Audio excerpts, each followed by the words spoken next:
मध्य पूर्व के युद्ध में अब अमेरिका की एंट्री, ईरान के परमाणु ठिकानों पर हमला।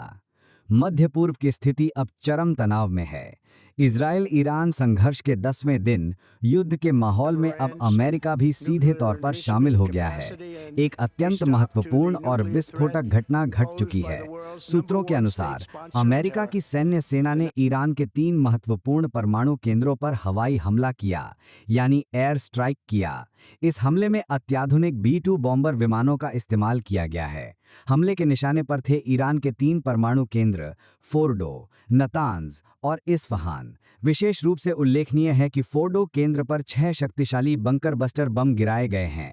इस हमले के तुरंत बाद वॉशिंगटन से प्रतिक्रिया आई। अमेरिकी राष्ट्रपति डोनाल्ड ट्रंप ने अमेरिकी सेना को इस सफल ऑपरेशन के लिए बधाई दी।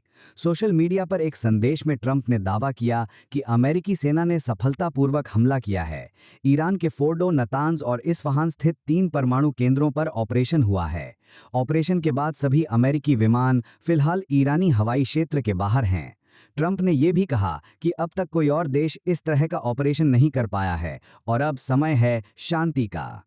उनका साफ संदेश, इस हमले के बाद ईरान को अब यह युद्ध खत्म करना ही होगा। वहीं दूसरी ओर इस हमले के जवाब में ईरान की तरफ से भी तीखी चेतावनी दी गई है।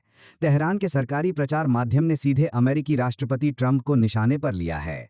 ईरान के सरकारी चैनल ने ट्रंप के लिए कहा था कि आपने शुरू किया है, अंत हम करेंगे। इस क्षेत्र में अमेरिका का हर नागरिक और सैनिक अब हमारा टारगेट है।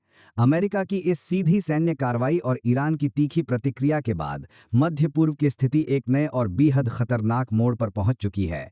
अब पूरी दुनिया की नज़र इस संघर्ष के अंजाम पर टिकी हुई है। नीचे कमेंट करके बताइए और ऐसे ही इंटरनेशनल अपडेट्स के लिए चैनल को सब्सक्राइब करें।